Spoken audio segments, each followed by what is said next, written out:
Vă salutăm cu drag din Noua Zeelandă. Salut! Salut! Astăzi mergem la o zi specială. Este o întrunire a mașinilor din trecut, muscle car se numesc, și nu numai, mașini de epocă și mașini mai moderne. Haideți să vedem ce este parcat aici în spate. Haideți cu noi! Hai cu noi! Frumoase, frumoase!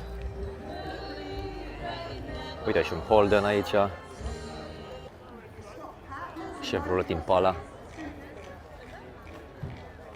Ford Fairmont.